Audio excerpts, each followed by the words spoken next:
Greetings and thank you for joining the weekly meditation of Calgary Mindfulness, where every Sunday morning we meditate for 15 minutes on a different topic, often suggested by our practicing community. If you would like to join these meditations live, or if you would like to attend in-person meditations around the Calgary area during the summer months, please email CalgaryMindfulness@gmail.com. I hope you enjoy this practice and wishing you a wonderful week. Okay, good morning. Thank you for joining me today. We are continuing our previous week's work, and that is inquiring into depression with mindfulness meditation strategies. And I'm really cautious about, fixing depression with meditation. So I'm cautious about saying stuff like that. Because when you're feeling really bad, it's very hard to meditate. And often we can't feel ourselves at all if we're feeling pretty blue. And then thirdly, to sit with our painful feelings when we are depressed, even if it's not like a formal clinical depression, when we're feeling pretty badly, it's really hard to face those feelings. It feels so bad. We'd rather just do anything than feel those feelings. So I've named it Inquiring into Depression and Helping to Manage and Improve Depression with Mindfulness Meditation Strategies. By the time we are quite depressed, I have worked with and taught some clinically depressed people. It's very difficult to meditate. So life has us going up and down, and we, as part of our mental self-care, we want to pull ourselves away from the edge of the cliff before it's too late, before we're caught up in catastrophic thinking, and then we can't see our way out of it. So our best work as meditators is preventative care for when we're feeling, we feel on edge or stressed out. By the time we're full on in the pit of despair, it's really difficult to think your way out of it. And for me personally, I've been struggling to meditate this week because I do have a family emergency going on, and it's quite stressful, and I'm really grateful for our time together, which makes me focus. So I've been looking forward to this all week.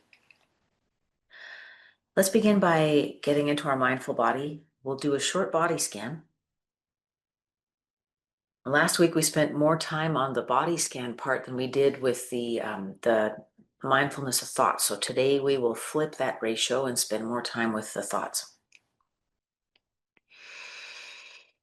As we continue to breathe, noticing the rise and fall of the chest, allowing the belly to expand fully and relax with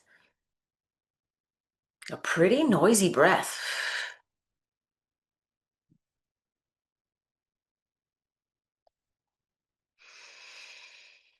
As we continue to breathe and observe the breathing, sending our awareness through the bottom of the feet,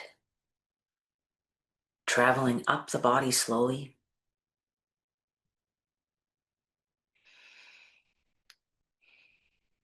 Noticing the mind slowing down as we give ourselves this permission to stop. Just for these few minutes, can we stop thinking? It's tough for me also. So short and sweet, like a hot shower. We're going to get this done.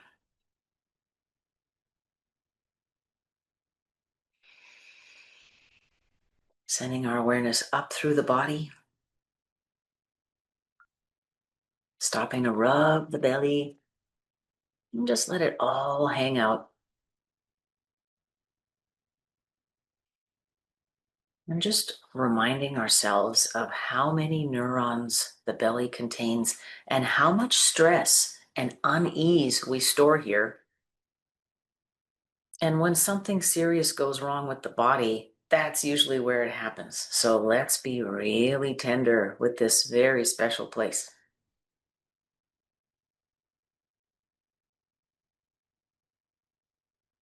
And just reminding ourselves that the belly stores the trauma that we may have experienced before we were verbal. So this is a place of holding and amplifying really old, painful stories. And in our work, we want to give ourselves permission to let the painful stories out, let them out into the light. Morning. My son just got up.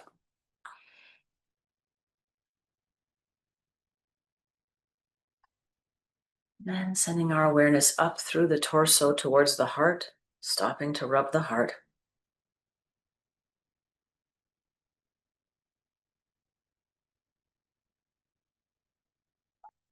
This is a seat of great power and hope.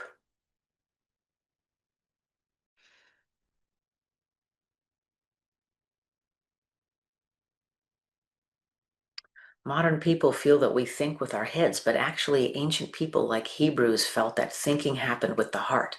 So it has a special relationship to our cognition and perception process. We just want to honor that, following our intuition, following our heart, how important that is to get out of the tangle of the mind. Lifting and lowering the shoulders.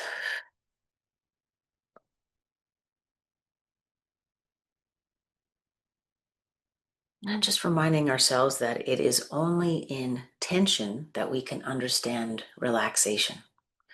So we learn in our limited human way, we learn by contrast. One of our jobs is to use this contrast to keep the wisdom and let go of the suffering and shame. Man, that's tough. Lifelong work. We're doing it all together our whole lives long.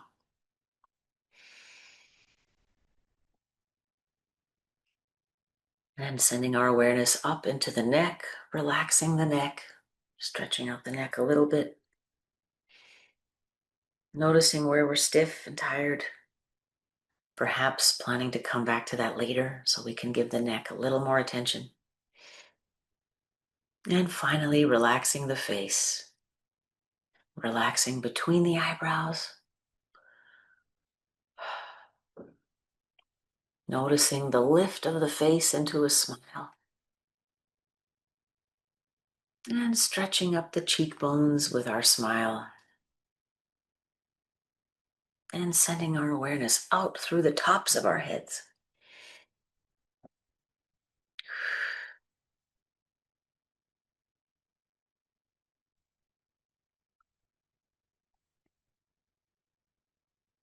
There's a lot of physicality in this body scan that we just did together, touching our bodies, moving with our bodies, and a lot of that movement is really helpful for helping us deal with our painful story, bringing that to light. That is the terrain of somatic movement therapy, which is a whole other discipline, but pretty helpful.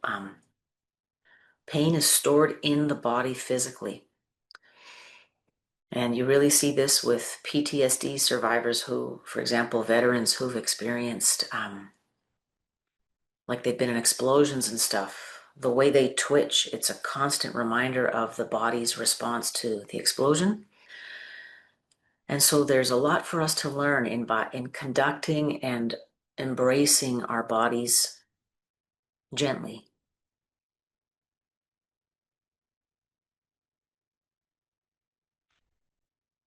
Last week, we called to mind some of our painful stories. And so let's bring that again. Let's open those floodgates. What are some of the difficult, fearful emotions and thoughts we carry that prevent us from aligning with highest and best, with source energy, with God, with inner wisdom, with the Holy Spirit? What are the secret fears and shames that preventing us from stepping into this true power?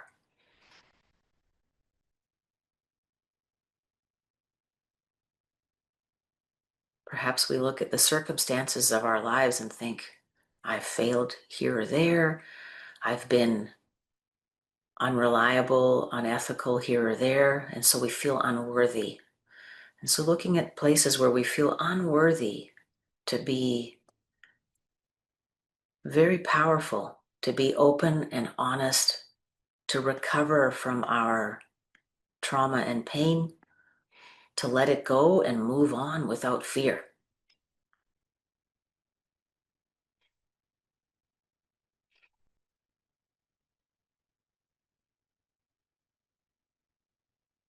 And just allowing those to rise as we inhale and exhale. If you notice any part of your body where you are experiencing tension or sensations, give it a caress, give it a rub. So for me, it's the belly and the heart as we call these circumstances to mind, and I'm pretty busy here.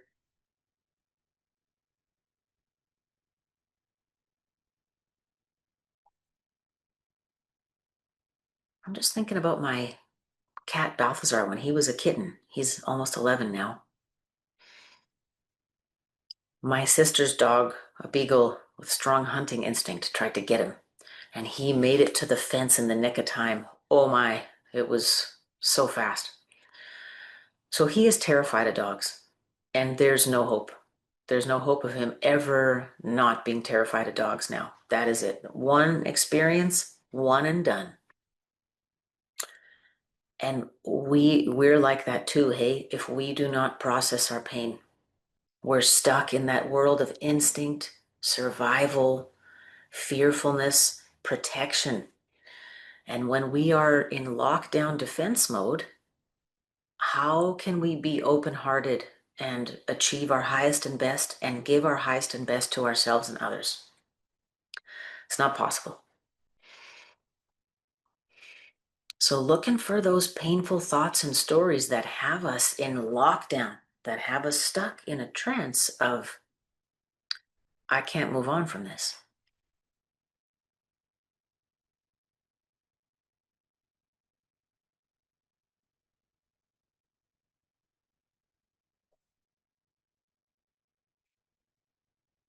For me right now, what comes to mind is, as my children are basically young adults now, 17 and 19, some of the mistakes I made when I was younger that I didn't understand were a problem.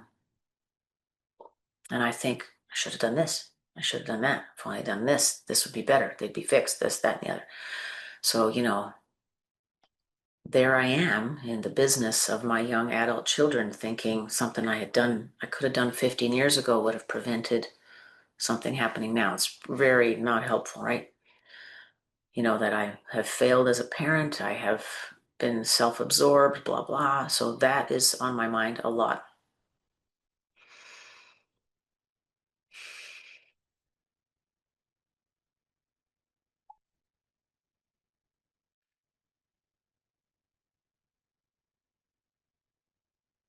And as our painful stories and thoughts arise, continuing to breathe through them,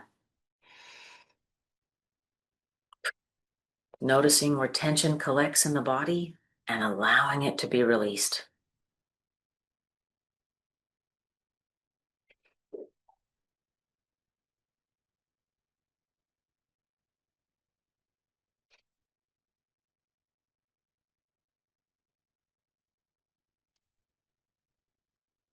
Now, as we inhale, we notice that we are able to survive sitting with the painful thoughts.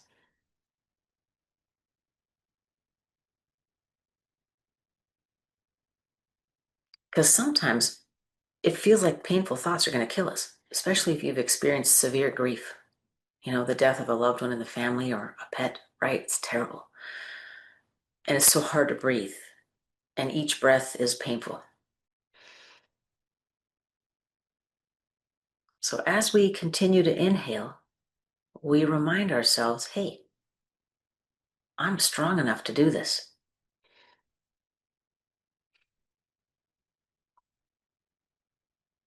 Because our poor little belly doesn't know that the painful thoughts are not going to kill us. That's how the belly feels.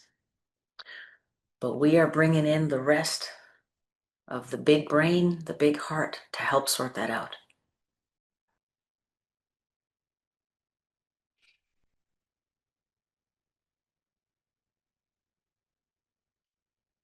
And with each inhalation and exhalation, relaxing the belly completely. Relaxing the palms, relaxing the belly, the hands.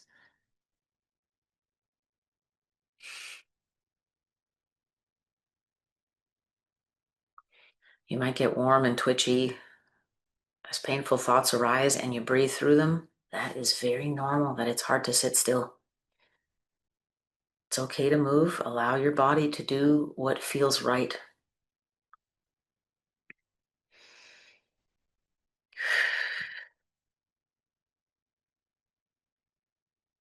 And our final challenge in today's practice, as we exhale, let's think, what would I be if I wasn't holding on to this thought? How would I feel without the pain of this thought weighing me down, wringing my insides into a knot?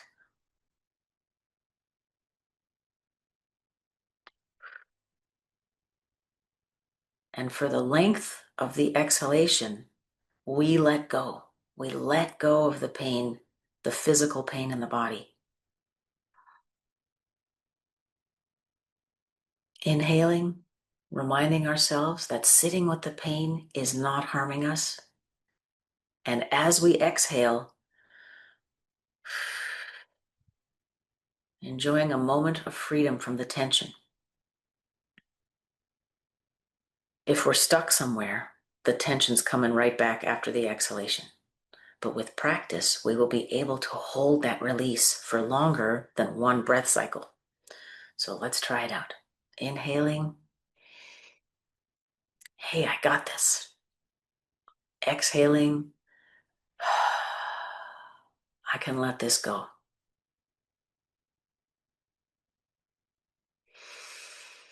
Inhaling.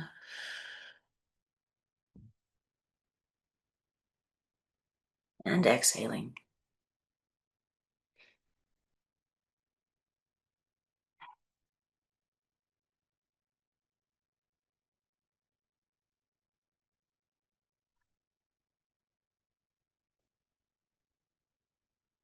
Inhaling. Hey, I have got this.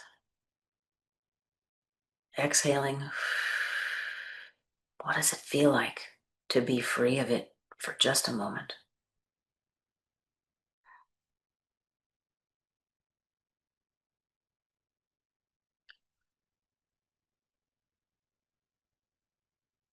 As we wrap up today's practice, I encourage you to journal any of your thoughts today, because better out than in. Come back to your journal to reread, because our ruminating minds won't let go that easily. It's not one and done like buying a new pair of shoes. We are peeling back the onion, and it is constant vigilance.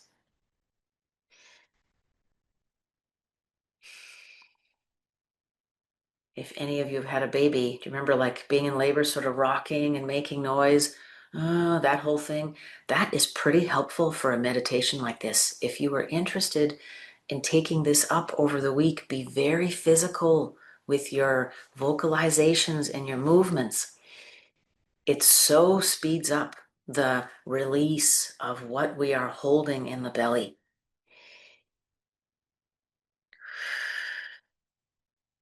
And thank you so much for joining with me. I look forward to seeing you next week. Bye-bye.